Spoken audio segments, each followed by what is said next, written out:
मेरा नाम पायल है और मेरी एक छोटी बहन है। हम 2 ही बहनें हैं, हमारा कोई भाई भी नहीं है। मेरे मम्मी पापा की लव मैरिज हुई थी। उन दोनों में बहुत ज़्यादा प्यार था। ये देखकर मुझे बहुत खुशी होती थी कि वो एक दूसरे से इतनी मोहब्बत करते हैं। शादी के इतने सालों बाद भी उनकी मोहब्बत में कोई कमी नहीं आई थी। मेरे पापा को जब भी सैलरी मिलती थी वो मम्मी के लिए गिफ्ट ज़रूर लेकर आते थे। मेरे पापा बहुत रोमांटिक थे।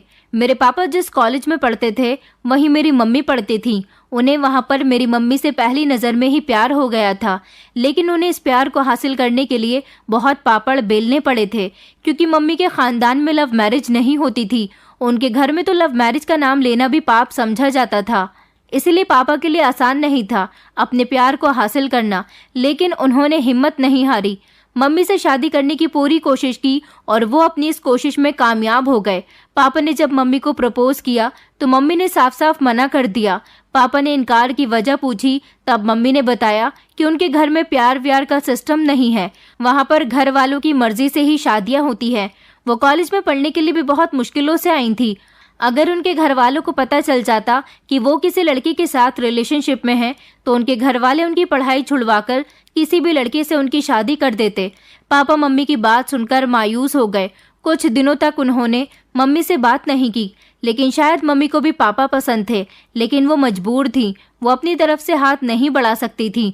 उन्हें अपने घर के हालात पता थे, इसलिए वो कोई रिस्क लेना नहीं चाहती थी। एक दिन पापा के दोस्त ने पूछा कि क्या हुआ, तुम इतने उदास क्यों रहते हो? तब उन्होंने बताया कि मैं राधिका को पसंद करता हूँ, उससे शादी करना चाहता हूँ, और शायद मुझे लगता है कि कहीं ना कहीं वो भी मुझे पसंद करती है, लेकिन वो ये बात अपने मुंह से नहीं कहती। उसने मुझे बताया है कि उसके घर पर लव मैरिज को नहीं मानते, माँ बाप की मर्जी से ही शादी होती है। अब तुम ही बताओ कि मैं क्या करूँ? मैंने उसे भूलने की बहुत कोशिश की थी, लेकिन मैं उसे नहीं भुला पा रहा। तब पापा के दोस्त ने एक आइडिया दिया। उन्होंने कहा कि तुम थोड़ा सब्र रखो, वैसे भी ये राधिका का आखिरी साल है, इसके बाद उसके घर वाले उसके लिए रिश्ता देखना शुरू कर देंगे, तब तुम उसके लिए रिश्ता भेज देना। हो सकता है कि उसके घर वालों को तुम पसंद आ जाओ और तुम दोनों की शादी हो जाए, फिर ये तुम्हारी लव मैरिज कम अरेंज मैरिज हो जाएगी। सिर्फ तुम दोनों को ही पता होगा कि ये लव मैरिज है, लेकिन उसके घर वालों की नज़रों में ये अरेंज मैरिज ही होगी। पापा को अपने दोस्त का ये आइडिया समझ में आ गया। फिर उन्होंने ऐसा ही किया। जब मम्मी की पढ़ाई कंप्लीट हो गई तो पापा ने एक रिश्ते वाले से मम्मी के घर उनके लिए रिश्ता भेज दिया। मम्मी के पिताजी ने पापा का घर बार देखा, उनके बारे में जानकारी निकलवाई तो सब लोगों ने ही लड़के की तारीफ की। फिर मम्मी के घर वालों को ये रिश्ता पसंद आ गया और उन्होंने इस रिश्ते के लिए हाँ कर दी। एंगेजमेंट वाले दिन मम्मी ने जब पापा को देखा तो वो चौंक गई थी, क्योंकि उन्हें इस बारे में कुछ भी पता नहीं था। मम्मी कहने लगी कि संदीप, तुम ये क्या, मेरी शादी तुमसे हो रही है? पापा हंसे और कहने लगे कि जी हाँ मैडम, आपकी शादी मुझसे ही हो रही है। फिर मम्मी ने पापा से पूछा कि तुमने ये सब कुछ कैसे किया? तो पापा ने उन्हें पूरी बात बताई। मम्मी बहुत ज़्यादा खुश हुई। उस दिन मम्मी को पापा के प्यार पर पूरा भरोसा हो गया था। वो समझ गई थी कि वो उनके लिए पूरी दुनिया से लड़ सकते हैं। मम्मी पापा की एंगेजमेंट के 1 महीने बाद ही उनकी शादी हो गई थी।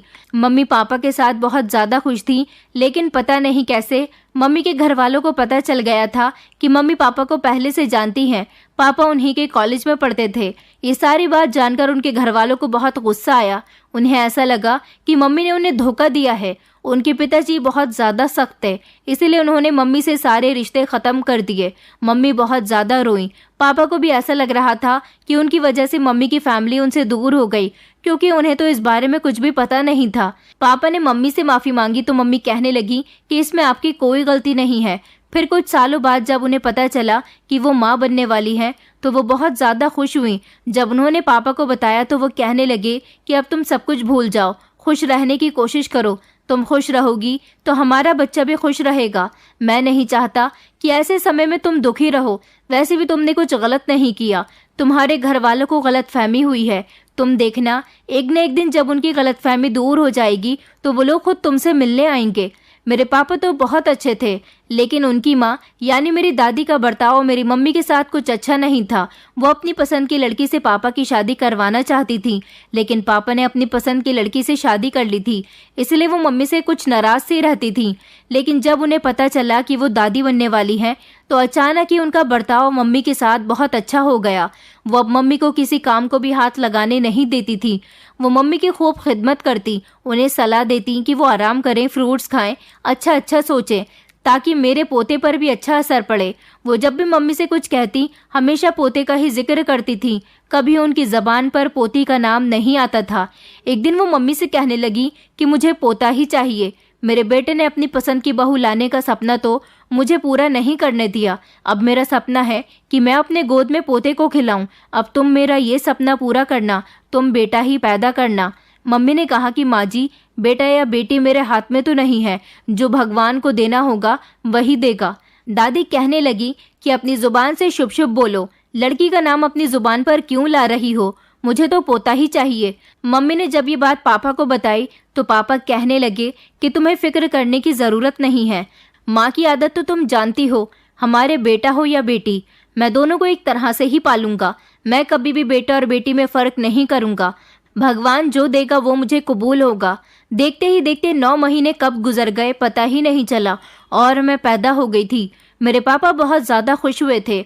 उन्हें बेटा बेटी से कोई मतलब नहीं था, उन्हें सिर्फ औलाद चाहिए थी जो उन्हें पापा कहकर पुकारे। दादी को जब पता चला कि बेटी हुई है तो उन्होंने मम्मी को कोसना पीटना शुरू कर दिया। कहने लगी कि एक बेटा भी पैदा नहीं कर सकी, मनहूस, पता नहीं कौन सी घड़ी में इस घर में आई थी। दादी का बर्ताव मम्मी के साथ पहले से भी ज्यादा सख्त हो गया था। वो मम्मी से पूरे घर का काम करवाती थी। जब मैं रोती थी और मम्मी मेरे पास भागकर आती थी तो दादी कहती थी कि रोने दो इसे, क्या जरूरत है इसको चुप कराने की, रोते रोते खुद ही चुप हो जाएगी। मम्मी ने कुछ दिन तो ये सब कुछ बर्दाश्त किया, लेकिन उनसे मेरा रोना नहीं देखा जाता था, तो उन्होंने ये सब बात पापा को बता दी। पापा ने कहा कि तुम फिक्र मत करो, मैं माँ से बात करूंगा। तुमने बेटी को जन्म दिया है, कोई गुनाह तो नहीं किया जो तुम्हें वो इस तरह से परेशान कर रही हैं। पापा ने दादी से इस बारे में बात की तो दादी कहने लगी कि अब तू अपनी बीवी की बातों में आकर मेरे आगे आवाज उठाएगा। पापा ने दादी को समझाया, लेकिन वो समझने वालों में से कहाँ थी। खैर, सब कुछ ऐसा ही चलता रहा। मम्मी ने फिर से एक बेटी को जन्म दिया। पापा इस बार भी बहुत ज्यादा खुश थे। उन्हें मम्मी से कोई शिकायत नहीं थी। वो जानते थे कि बेटा हो या बेटी भगवान के हाथ में होता है, लेकिन दादी ने तो इस बार माँ से बात करना ही बंद कर दिया था। दादी हम दोनों बहनों से भी बातें नहीं करती थी।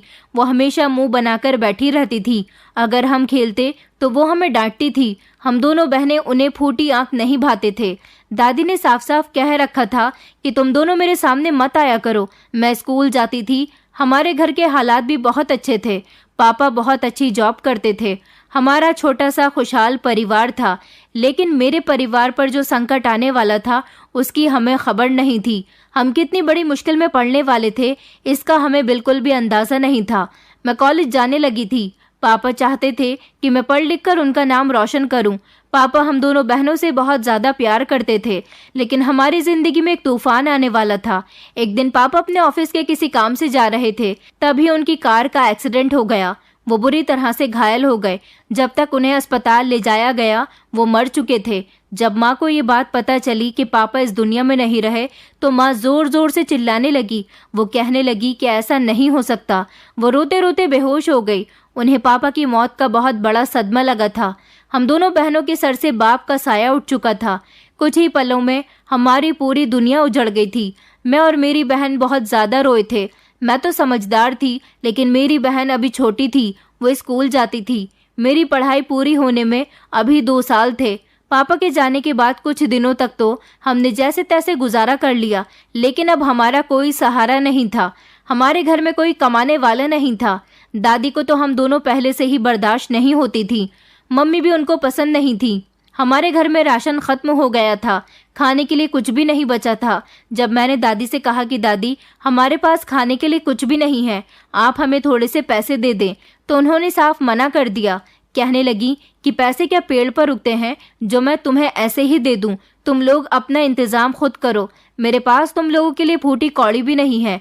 2 दिन से हम लोगों ने कुछ नहीं खाया था, लेकिन हमारे खानदान में से किसी ने भी हमसे हमारे हालात के बारे में कुछ नहीं पूछा था, ना ही किसी ने हमारी मदद की थी। जब पापा जिंदा थे तो सब लोग आते जाते रहते थे, खाते पीते थे, लेकिन जब से पापा हमें छोड़कर चले गए तो सब लोगों ने अपने मुंह मोड़ लिए। कोई हमारी मदद करने को तैयार नहीं था। मैंने फैसला किया था कि मैं पढ़ाई छोड़कर कोई काम कर लूंगी, लेकिन मेरी माँ ने कहा कि तुम्हें पढ़ाई छोड़ने की कोई ज़रूरत नहीं है। अगर तुम पढ़ाई छोड़ दोगी तो तुम्हारे पापा का सपना अधूरा रह जाएगा। मैं चाहती हूँ कि तुम अपनी पढ़ाई पूरी करो और अपने पापा का सपना पूरा करो। तुम्हारी पढ़ाई पूरी होने के बाद तुम्हें एक अच्छी नौकरी मिल जाएगी। मैंने मम्मी से कहा, लेकिन मम्मी, मेरे कॉलेज की फीस और घर का खर्चा कैसे पूरा होगा? तो मम्मी कहने लगी कि तुम उसकी फिक्र मत करो, मैं कोई काम ढूंढ लूंगी जिससे हम लोगों का गुजारा हो सके। मैंने मम्मी से कहा, लेकिन मम्मी, आप क्या काम करेंगी? आपकी तबीयत वैसे भी ठीक नहीं रहती, आपको काम करने की कोई ज़रूरत नहीं है। मैं अपनी पढ़ाई छोड़ देती हूँ और कुछ काम देख लेती हूँ। मम्मी ने कहा कि बेटी, अभी तुम्हारी पढ़ाई पूरी नहीं हुई है, तुम्हें कोई जॉब नहीं देगा, इसलिए जब तक तुम्हारी पढ़ाई पूरी नहीं होती मैं काम करूंगी। जब तुम्हारी पढ़ाई पूरी हो जाए तो तुम्हें एक अच्छी जॉब मिल जाएगी, फिर तो मुझे ज़िंदगी भर आराम ही करना है। मेरी मम्मी से सिलाई आती थी तो उन्होंने पड़ोसियों के कपड़े सीने शुरू कर दिए थे। मम्मी बहुत अच्छे कपड़े सिलती थी, इसलिए बहुत जल्द ही उनके पास बहुत ज़्यादा कपड़े सिलने के लिए आने लगे। रात को सब कामों से फ्री होकर मैं भी उनकी सिलाई में मदद कर देती थी। मैंने कुछ बच्चे ट्यूशन के लगा लिए थे। शाम को मैं बच्चों को ट्यूशन पढ़ाती थी। उन पैसों से मेरी कॉलेज की फीस जमा हो जाती थी। अब हमारे हालात थोड़े सुधर गए थे। जब मेरे चाचा ताया ने देखा कि हमारे हालात बेहतर हो गए और हम 2 वक्त की रोटी चैन से खा रहे हैं, तो उन्हें ये बात हजम नहीं हुई। उन्होंने दादी को चढ़ाना शुरू कर दिया। वो लोग कहने लगे कि आपने इन लोगों को अभी तक इस घर में क्यों रखा है? जब हमारा भाई ही जिंदा नहीं है तो ये लोग इस घर में क्या कर रहे हैं? आप इन लोगों को घर से निकाल दीजिए। वैसे भी ये दोनों लड़कियां हैं, बाप का साया इनके सर पर नहीं है। सारा दिन घर से बाहर पता नहीं क्या करती रहती हैं, कहीं समाज में हमारी नाक न कटवा दें। अगर इन्होंने कुछ गलत कर दिया तो बेइज्जती तो हमारे खानदान की ही होगी। आप ऐसा करें कि इन लोगों को घर से निकाल दें। दादी तो वैसे भी हमें पसंद नहीं करती थी। वो अपने दूसरे बेटों के चढ़ाने में आ गई और हमें घर से निकलने को कहने लगी। मैंने कहा, दादी, आप हमारे साथ ऐसा क्यों कर रही हैं?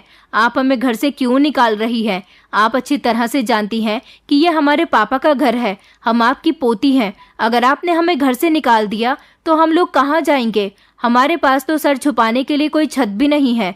दादी ने कहा कि मैं कुछ नहीं सुनना चाहती। इससे पहले कि मैं तुम्हें धक्के मारकर इस घर से निकाल दूं, तुम्हारे लिए बेहतर होगा कि तुम ही यहाँ से निकल जाओ।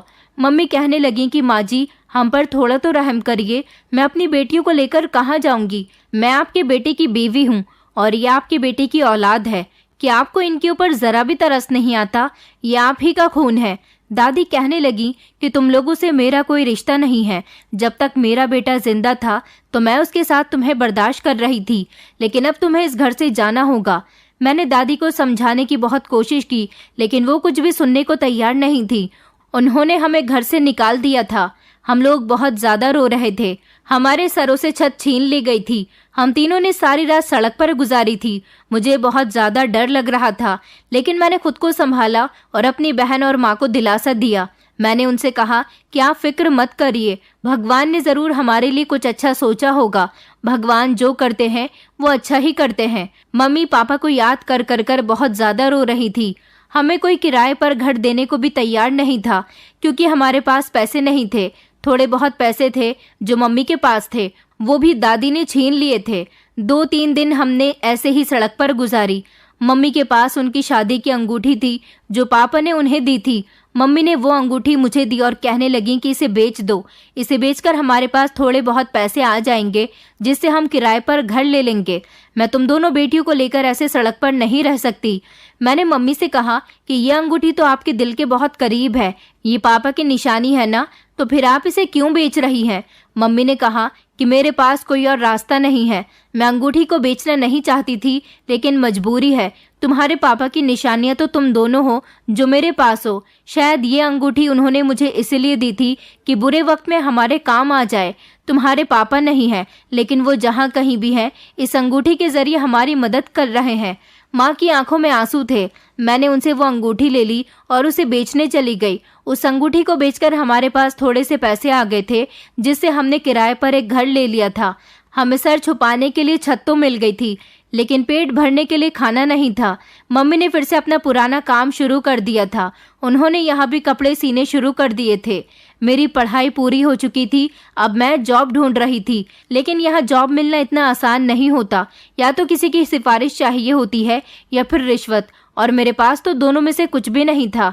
इसलिए मुझे जॉब मिलने में बहुत मुश्किल हो रही थी, लेकिन मैंने हिम्मत नहीं हारी थी। मैं रोज सुबह को इंटरव्यू के लिए निकल जाती थी और मायूस होकर शाम को घर वापस आती। अब तो मुझे ऐसा लगने लगा था जैसे गरीब होना कोई जुर्म है। जिसके पास पैसे होते हैं सब लोग उसी के होते हैं। जहां हमारी जेब से पैसे खत्म हुए, लोग ऐसे मुंह फेर लेते हैं जैसे हमें जानते ही नहीं थे। मुझे जॉब नहीं मिल रही थी और मकान मालिक का महीना हो गया था। वो रोज हमारे घर पर पैसे लेने आ जाते, लेकिन हमारे पास उनको देने के लिए पैसे नहीं थे। मम्मी जो सिलाई किया करती थी, उससे सिर्फ इतने ही पैसे आते थे कि हमारे घर का राशन आ जाता था। मुझे जॉब मिलनी बहुत ज़रूरी थी। अगर मुझे जॉब ना मिलती तो मकान मालिक हमें घर से निकाल देता। मैंने मकान मालिक से कुछ दिन की मोहलत मांगी थी।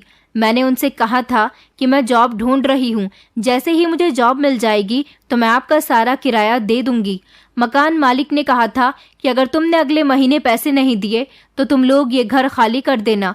मैंने भगवान से प्रार्थना की कि भगवान, आप हमारा इतना इम्तिहान क्यों ले रहे हैं? आपने हमसे हमारे पापा को भी छीन लिया। हमारे पापा हमें छोड़कर क्या गए? ऐसा लग रहा था कि पूरी दुनिया ही हमारी दुश्मन हो गई। इतनी बड़ी दुनिया में हमारा अपना कोई भी नहीं था। अगले दिन जब मैं इंटरव्यू के लिए गई तो मुझे यहाँ अकाउंटेंट की जॉब मिल गई थी। शायद भगवान ने मेरी प्रार्थना सुन ली थी। मैं बहुत ज़्यादा खुश थी। मैं अपने घर मिठाई लेकर गई, अपनी माँ और बहन का मुंह मीठा करवाने के लिए। मम्मी मुझसे पूछने लगी कि क्या हुआ बेटा, तुम हमें मिठाई क्यों खिला रही हो? तो मैंने उन्हें बताया कि मम्मी, मुझे जॉब मिल गई है। मम्मी ये सुनकर बहुत ज़्यादा खुश हुई। मैंने उनको बताया कि मेरी सैलरी 20,000 रुपये है। मम्मी ने कहा, क्या तुम सच कह रही हो? मैंने कहा, हाँ माँ, मैं बिल्कुल सच कह रही हूँ। अब देखना, अब धीरे धीरे हमारी सारी परेशानियाँ दूर हो जाएंगी, हमारे सारे गम खुशी में बदल जाएंगे। मैं आपसे वादा करती हूँ कि मैं आपको आपका बेटा बनकर दिखाऊंगी। आपको कभी इस बात का एहसास नहीं होगा कि आपका बेटा नहीं है। मम्मी ने कहा कि बेटा, मुझे तुम पर पूरा भरोसा है। मैं जानती हूँ कि तुम मेरी बहुत अच्छी बेटी हो। तुम्हारे पापा ने और मैंने कभी भी बेटे की ख्वाहिश नहीं की थी, क्योंकि हम लोग जानते थे कि बेटियां बेटों से बढ़कर होती हैं। वो हमेशा अपने माता पिता का साथ देती हैं। आज बहुत दिनों बाद कोई खुशी की खबर मिली थी, इस वजह से माँ की आंखों में आंसू आ गए थे। मेरी बहन भी बहुत ज़्यादा खुश थी। अगले दिन ही मैंने जॉब पर जाना स्टार्ट कर दिया था। यहाँ पर सब लोग बहुत अच्छे थे। कुछ ही दिनों में मैं सब लोगों से घुल मिल गई थी। मैं अपना काम बहुत ध्यान से और ईमानदारी से करती थी। मैं कभी भी अपने बॉस को शिकायत का मौका नहीं देना चाहती थी, क्योंकि ये जॉब मेरे लिए बहुत ज़रूरी थी। मैं नहीं चाहती थी कि मेरी किसी भी गलती से मेरे हाथ से ये जॉब चली जाए। मुझे यहाँ जॉब करते हुए 1 महीना हो गया था और आज मुझे मेरी पहली सैलरी मिली थी। मुझे बहुत ज़्यादा खुशी हो रही थी। मैंने घर पहुंचकर अपनी पहली सैलरी मम्मी के हाथों में रख दी थी। वो बहुत ज़्यादा खुश हुई थी। सबसे पहले मैंने हमारे मकान मालिक को किराया दिया था, क्योंकि मैंने उनसे वादा किया था कि जैसे ही मेरी सैलरी आएगी मैं सबसे पहले आपको मकान का किराया दूंगी। उन्होंने मुझे मेरी जॉब के लिए मुबारकबाद भी दी थी। कुछ पैसों से मैंने अपने घर पर राशन भरवा लिया था। अब मैंने अपनी मम्मी से कहा कि आपको सिलाई करने की कोई ज़रूरत नहीं है, अब से आप आराम करेंगी। आपने हमारे लिए बहुत मेहनत की है, अब घर का सारा बोझ मैं उठाऊंगी। मम्मी कहने लगी कि बेटा, मैं सारा दिन खाली रहकर क्या करूंगी? मैं थोड़े बहुत कपड़े सी लिया करूंगी।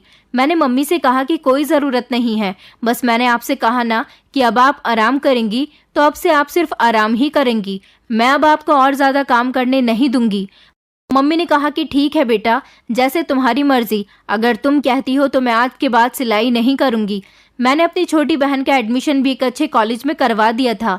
मैं उसे पढ़ा लिखा कर अपनी तरह ही पैरों पर खड़ा करना चाहती थी, ताकि वो अपने लिए खुद कुछ कर सके और दूसरों का भी सहारा बने, ना कि किसी के ऊपर बोझ बने। आज के टाइम में हर लड़की को अपने पैरों पर खड़ा होना चाहिए, ये बहुत ज़्यादा ज़रूरी है। आज जब मैं ऑफिस जा रही थी तो रास्ते में मुझे एक फ़कीर मिला। वो लोगों से भीख मांग रहा था। वो एक जवान लड़का था, लेकिन उसका हुलिया बहुत ज़्यादा ख़राब था। उसके कपड़े फटे हुए थे, उसके बाल भी बिखरे हुए थे। मुझे उसके ऊपर तरस आया तो मैंने उसे 50 रुपए दे दिए। बेचारा पता नहीं किस मजबूरी में भीख मांग रहा होगा। शायद इसके पास कोई काम नहीं होगा या फिर इसे किसी ने काम ही नहीं दिया होगा। हो सकता है ये अपने परिवार वालों के लिए भीख मांग रहा हो। यही सब कुछ सोचते हुए मैं अपने ऑफिस चली गई। शाम को घर वापस आई तो बाहर से खाना लेती हुई आई। मैंने आज मम्मी से कह दिया था कि वो खाना नहीं बनाए, मैं लौटते टाइम लेकर आऊंगी। फिर हम लोगों ने मिलकर खाना खाया। मैंने अपनी बहन से पूछा कि तुम्हारी पढ़ाई कैसी चल रही है, तो वो कहने लगी कि दीदी मेरी पढ़ाई अच्छी चल रही है और मेरी टीचर्स भी बहुत अच्छी हैं, वो बहुत अच्छी तरह से समझाती हैं, लेकिन मुझे पढ़ने के लिए एक मोबाइल चाहिए। क्या आप मुझे एक मोबाइल दिलवा देंगी? मेरे कुछ बोलने से पहले ही मम्मी कहने लगी कि बिना मोबाइल के पढ़ाई नहीं हो सकती क्या? हमारे ज़माने में तो कोई मोबाइल नहीं था, तब भी हमने पढ़ाई की है। मोबाइल तो बहुत महंगा मिलेगा, तुम्हारी बहन तुम्हें कैसे लाकर देगी? मैंने कहा मम्मी पहले का ज़माना और था, लेकिन आजकल पढ़ाई मोबाइल से ही होती है। आप फिक्र ना करें, इस महीने मेरी सैलरी आएगी तो मैं तुम्हें मोबाइल लाकर दे दूंगी, तुम थोड़े दिनों एडजस्ट कर लो। मेरी बहन ये बात सुनकर खुश हो गई, मुझसे बोली कि थैंक यू दीदी, आप बहुत अच्छी हैं, भगवान आप जैसी दीदी सबको दे। अगले दिन जब मैं ऑफिस जा रही थी तब भी वही भिखारी मुझे इस जगह पर बैठा हुआ मिला। कल की तरह वो लोगों से भीख मांग रहा था। आज भी मैंने उसे पैसे दिए और आगे बढ़ गई। अब वो भिखारी मुझे रोज इसी जगह पर मिलता। एक दिन मैंने उससे पूछा कि तुम तो जवान हट्टे कट्टे हो, फिर ये भीख क्यों मांग रहे हो? तुम कुछ काम काज क्यों नहीं कर लेते? तो वो मुझसे कहने लगा कि मेरे पास कोई काम नहीं है। मैंने काम करने की बहुत कोशिश की, लेकिन कोई भी मुझे काम देने को तैयार ही नहीं है। लेकिन पेट को ये बात कहाँ पता होती है, उसे तो खाना चाहिए होता है, और एक इंसान आखिर कब तक भूखा रह सकता है। मजबूर होकर मुझे यही एक रास्ता दिखाई दिया तो मैंने भीख मांगनी शुरू कर दी। मैं अपने परिवार वालों को भूखा नहीं देख सकता, इसलिए मैं यहाँ भीख मांगता हूँ। मुझे उसकी बात सुनकर उस पर बहुत ज़्यादा तरस आया। अब मैं रोज़ ही उसे कुछ ना कुछ दे दिया करती थी। कभी मैं उसे पैसे दे देती थी, तो कभी खाना, तो कभी कपड़े दे देती थी। मुझे उससे हमदर्दी थी। आजकल एक खबर बहुत ज़्यादा फैल रही थी कि कोई गिरोह है जो दिन की रोशनी में भी लड़कियों को अगवा करके लेकर जा रहा है। हमारे ऑफिस की एक लड़की शाम को वापस अपने घर जा रही थी तो उसे किसी ने अगवा कर लिया। उसके माता पिता ने पुलिस में रिपोर्ट करवाई, लेकिन पुलिस उसका कुछ पता नहीं लगा पा रही थी। जब ये खबर मम्मी ने सुनी तो वो बहुत ज़्यादा डरने लगी और मुझसे कहने लगी कि बेटी तुम अपना ख्याल रखना और ध्यान से ऑफिस जाना। जब तक तुम ऑफिस से वापस नहीं आती मुझे डर लगा रहता है।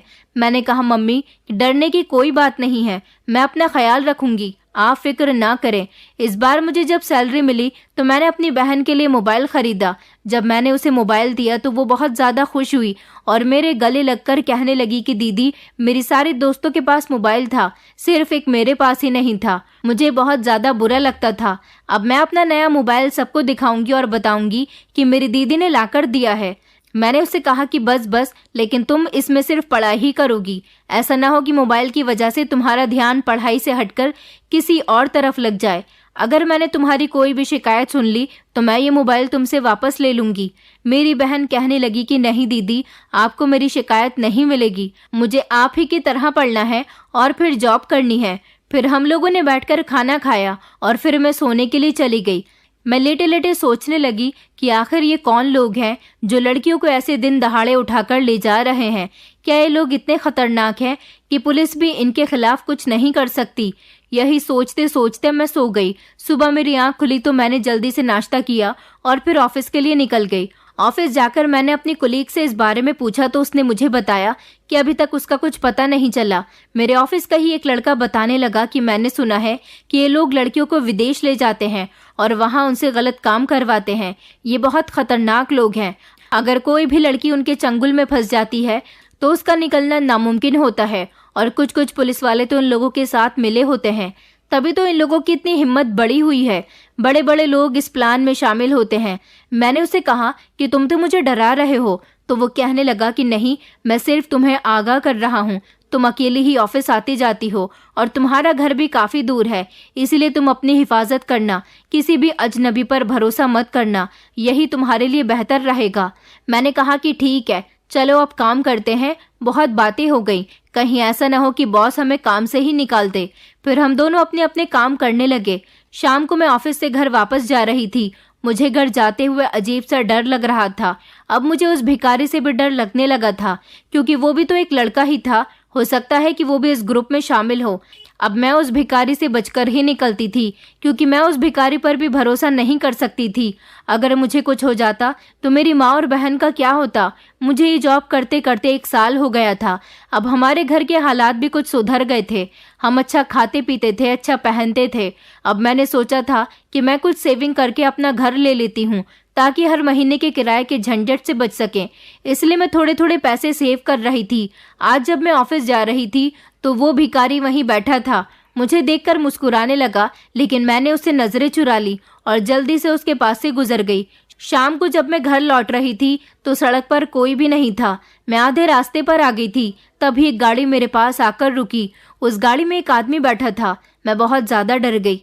मेरा दिल जोर जोर से धड़क रहा था, लेकिन उस आदमी ने मुझसे एड्रेस पूछा तो मैं उसे एड्रेस बताने लगी। तभी अचानक किसी ने पीछे से मेरे मुंह पर रुमाल रखा, जिससे मैं बेहोश हो गई। जब मेरी आंख खुली तो मैं एक घर में थी। इस घर में मेरे साथ और भी लड़कियां कैद थीं। मैं जोर जोर से चिल्लाने लगी और कहने लगी कि मुझे मेरे घर जाने दो। मुझे यहाँ क्यों लेकर आए हो? आखिर तुम लोग मुझसे क्या चाहते हो? मैं जोर जोर से चिल्ला रही थी, लेकिन मेरी पुकार सुनने वाला यहाँ कोई भी नहीं था। तभी एक लड़की उठकर मेरे पास आई और मुझसे कहने लगी कि आपकी चीख पुकार सुनने वाला कोई भी नहीं है। ये लोग बहुत जालिम हैं। लड़कियों को उठाकर लाते हैं और उन्हें विदेश जाकर बेच देते हैं। अब हमारा यहाँ से निकलना मुमकिन नहीं है। इन लोगों को 10 लड़कियों को लेकर जाना था।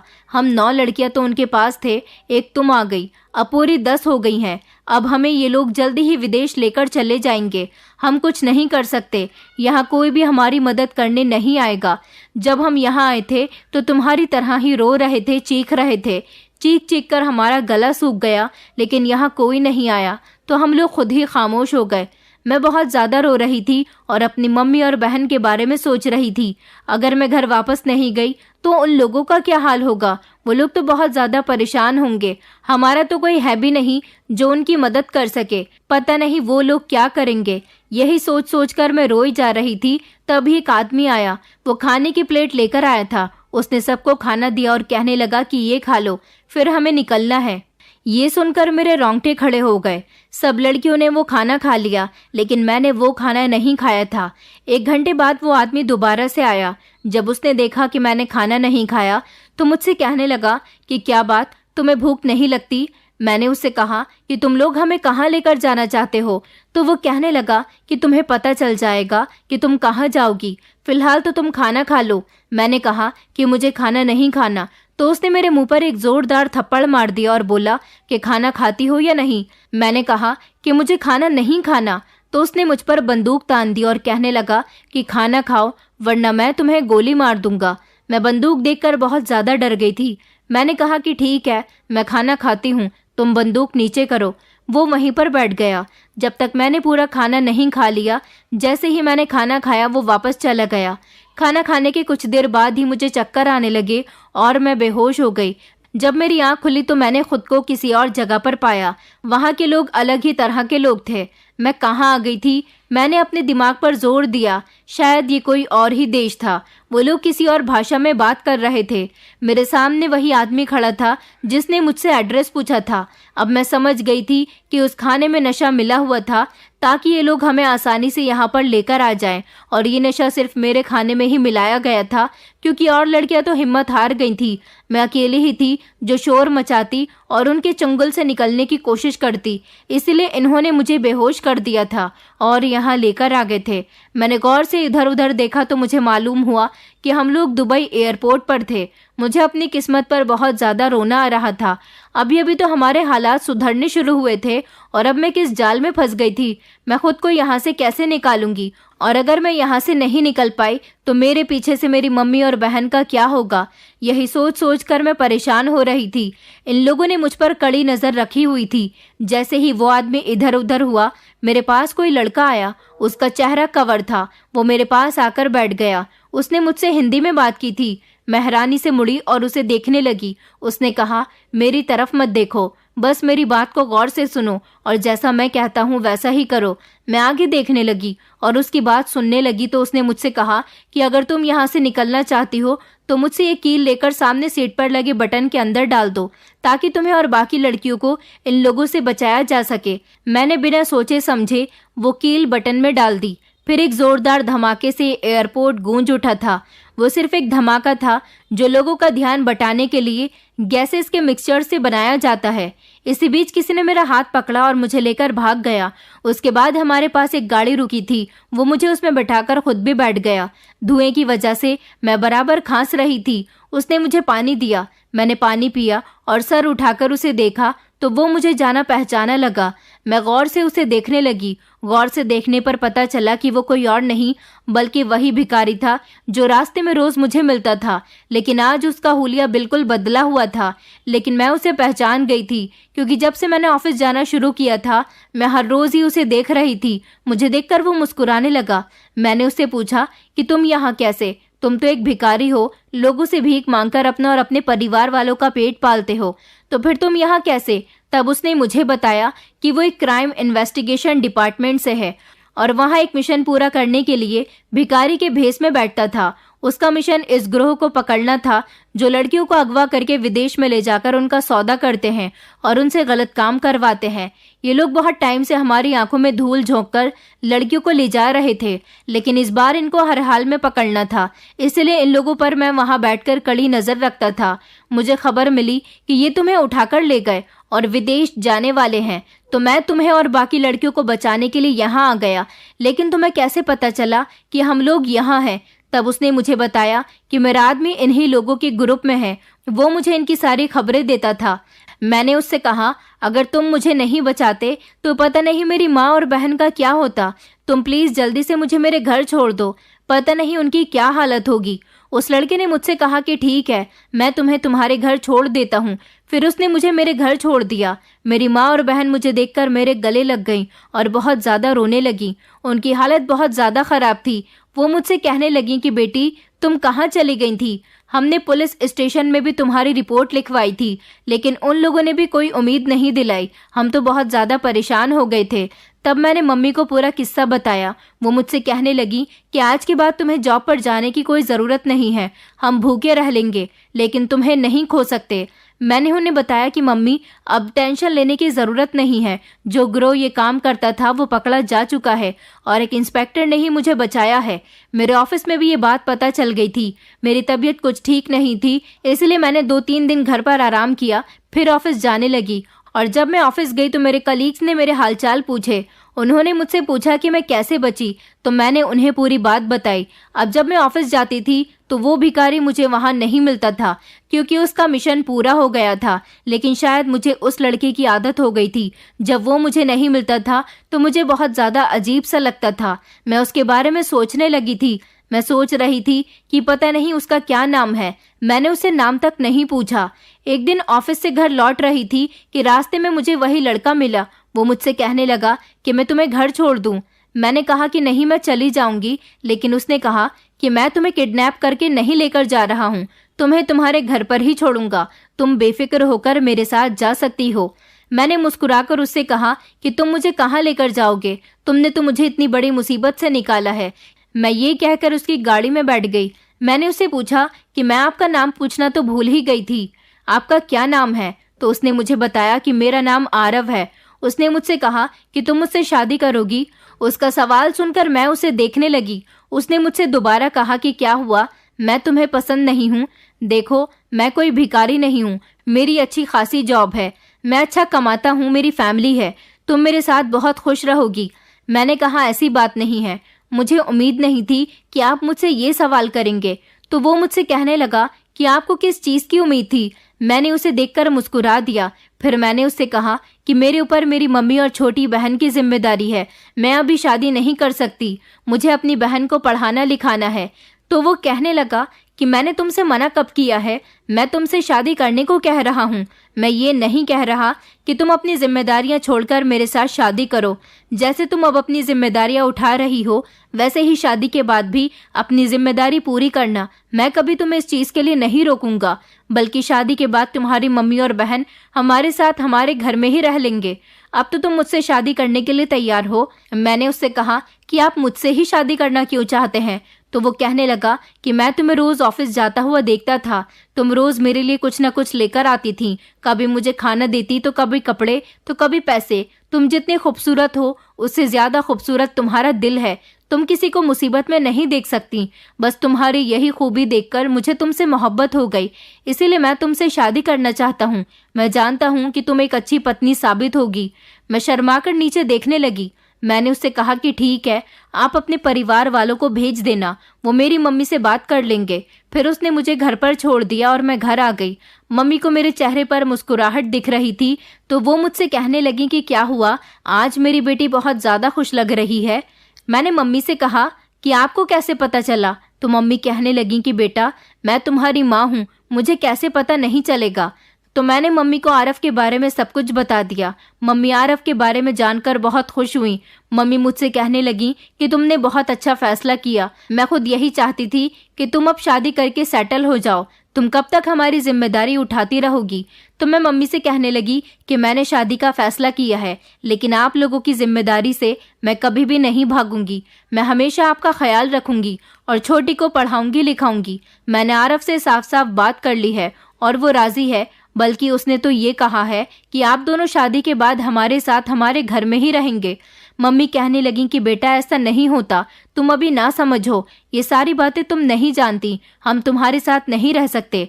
मैंने कहा मम्मी मैं कुछ नहीं जानती, अगर मैं शादी करूंगी तो सिर्फ इसी शर्त पर कि आप लोग मेरे साथ ही रहेंगे। मम्मी कहने लगी चलो ये सब कुछ बाद में देखेंगे। अगले दिन ही आरव अपने घर वालों के साथ मेरे घर आ गया था। आरव की माँ को भी मैं बहुत ज़्यादा पसंद आई थी। उसकी माँ मुझे उसी टाइम ही अंगूठी पहना गई थी। 2 महीने के बाद की हमारी शादी की डेट फिक्स हो गई थी। मैंने अपनी शादी की सारी शॉपिंग आरव के साथ ही की थी। मैं बहुत ज़्यादा खुश थी, मेरे घर वाले भी बहुत खुश थे। हमारी शादी बहुत धूमधाम से हुई थी।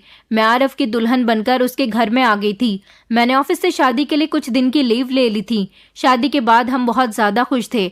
आरव ने मम्मी और मेरी छोटी बहन से कहा था कि वो लोग हमारे साथ आकर रहें, लेकिन वो दोनों इस बात पर राजी नहीं हुई थी। लेकिन 2-3 दिन बाद ही मैं उनसे मिलने जाती रहती थी। मैंने और आरव ने मिलकर अपनी मम्मी और बहन के लिए एक घर खरीद लिया था। अब वो लोग इस घर में रहते थे। मेरी बहन की पढ़ाई भी पूरी होने वाली थी। भगवान ने जितने दुख मुझे दिए थे उससे कहीं ज्यादा खुशी मुझे दे दी थी। मैं और आरव एक खुशहाल जिंदगी जी रहे थे। दोस्तों उम्मीद करती हूँ आपको हमारी कहानी पसंद आई होगी। कहानी पसंद आई है तो वीडियो को लाइक करें, चैनल पर नए हैं तो चैनल को सब्सक्राइब करें और हाँ, नोटिफिकेशन बेल को जरूर दबाएं ताकि अगली अपडेट सबसे पहले आपको मिले।